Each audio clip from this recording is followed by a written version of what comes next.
Hey guys, welcome back to my channel. So today I'll be making Aloo Matar Fiji Style. So in terms of my ingredients, I've got some matar here. Now these matar were dry matar, so dry peas. And what I did was I soaked it overnight and we're using it today. You can use fresh or frozen if you want to. If you are using frozen, just make sure that you cook off your potatoes first and then you add it in, or else it'll get a bit mushy. And then I've just got some potatoes here, which I've just diced. Now this isn't thinly diced, like so these it is quite big there, and I've just got that chilling in the water.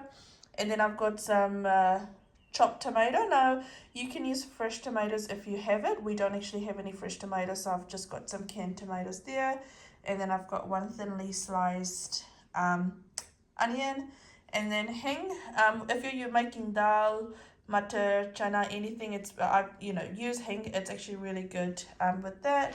And then we've got some coriander, we've got our curry leaf, and then the garlic and chili, which I'll crush into a fine paste.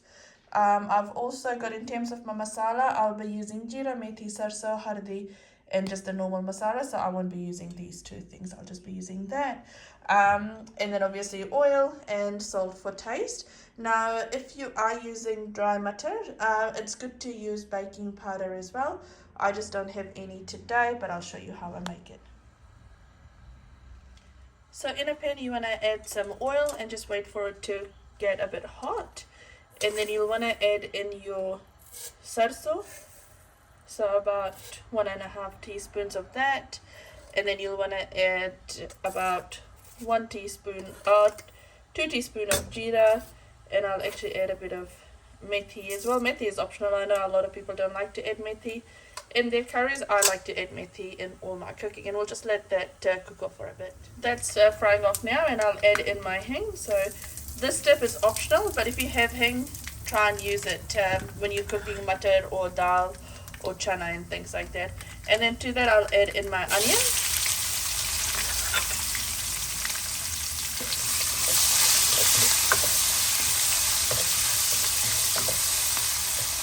And we'll just let this fry off, get it translucent, and then we'll add in extra stuff. Awesome, so that's cooking away nicely. I'll add in my curry leaf now.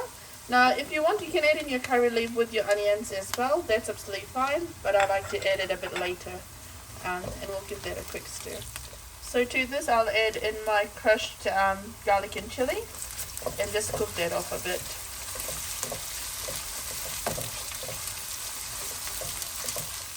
Awesome, so that's cooking away nicely. Now to that I'll add in 1 teaspoon of hardi, and I'll just give that a stir and cook that off a bit as well.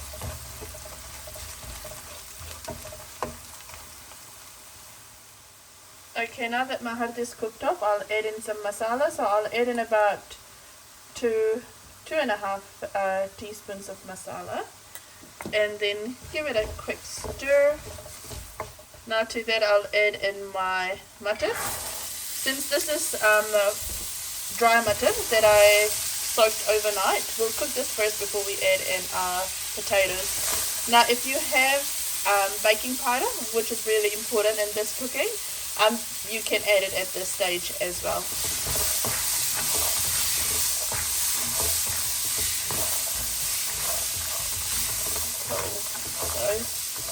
That looks good, and then you'll just want to add salt according to taste. Awesome, so I'll just add in my salt. Perfect. Now give it a stir, and you just want to cook it off a bit, and then you'll add in your hot boiling water. So we'll cover this up and let this cook for about, I'd say, 5 minutes, and then I'll add in my hot boiling water. Okay, so this has been frying off for a bit now, and what I'll do is I'll add in my hot water. Now you want to add enough just so that your peas can get cooked, and then when you add in your potatoes, you can bouillon your potatoes.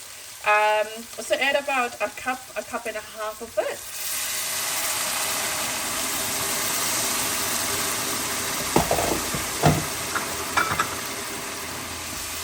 You can come back and check on it. If your peas need to cook off a bit more, you can add a bit more water if you want to.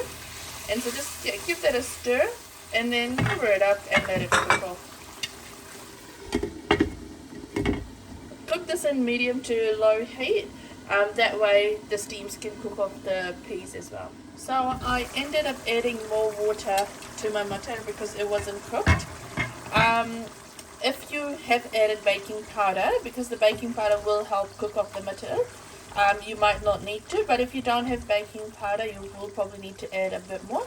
Now the way to check that your matar is cooked is you can take a bit, put it on a saucer and then taste with a spoon, just check it.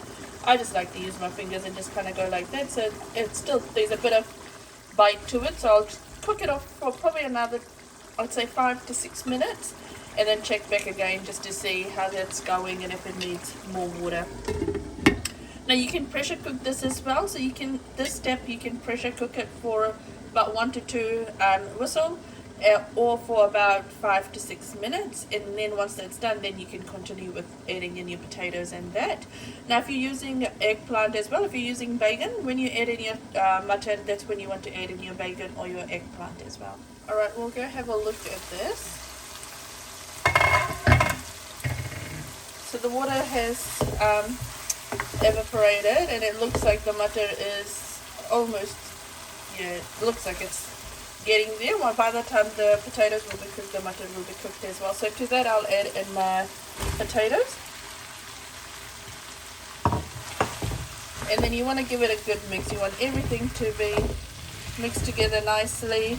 Don't add your water just yet. You want to keep on frying it until, sort of at the very end stage where you really need to add it. But at this stage you just want to keep on frying it so that all the masalas and all that stuff gets coated really nicely. There's a bit of color to your potatoes before you add in your water.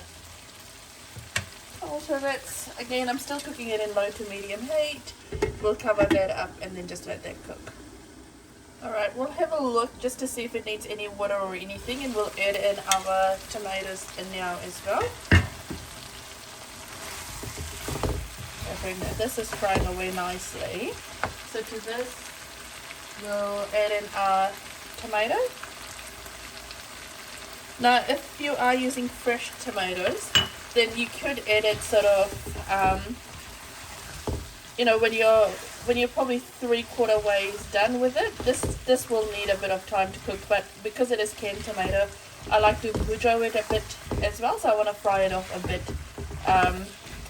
before I add in any water. And this will go really nicely with the masala, so it'll cook off really nicely with the masala. And adding that tomato has added a bit of moisture to this, so we'll just cover it up and then let it cook. I actually forgot to hit record when I added water. So when when all the moisture had all fried off and everything had evaporated, I added a bit of water to this. And now I'll just let this all cook off. I'll wait for the potatoes to cook, and once that's cooked, that's pretty much your curry done. And then you can obviously adjust the gravy to your liking. I'll put in a bit more gravy, so I'll add in a bit more water to this, but then I'll show you what that looks like sort of at the end. Now you just want to cook it off, add water if you need to, until your potatoes are cooked. And at the end, you just add in a garnish with some coriander. So I'll show you what that looks like a bit later on. So this curry is smelling like it's cooked. And you'll know your curry is cooked once the oil starts separating. So you can start to see that the oil's coming up on the top. And this is perfect. Perfect consistency as well. It looks a bit soupy, but once I turn off the heat and once it all settles down, that soupiness will go, and it'll just be the perfect consistency to have it either with roti puri or with rice. So now the final step, what I'll do is, as usual, I'll add in my coriander. Now what I'll also do is I'll add in some kasturi methi, so that's optional.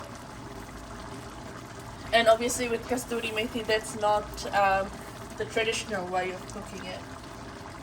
But if you have kasturi methi, add a little bit of kasturi methi to your curries and all that stuff, and you'll see the difference. It tastes really good if you add this in. But this is all done now. Give it a quick mix. Just make sure everything's incorporated really well. And then you can just serve this up with roti, puri, or rice. I'll go ahead and make some roti, and then I'll serve up this curry, and you'll see what it looks like. But that's all done, looking good. And the peas are all cooked off as well, so that's good. And my potatoes are all cooked as well. Perfect. I'll show you what it looks like once I serve it up. There we go, that looks really nice, and we've just served that alongside some roti, rice and some raita. Now if you like my channel, feel free to like, share and subscribe, and let me know what else you want me to cook. Take care guys, bye.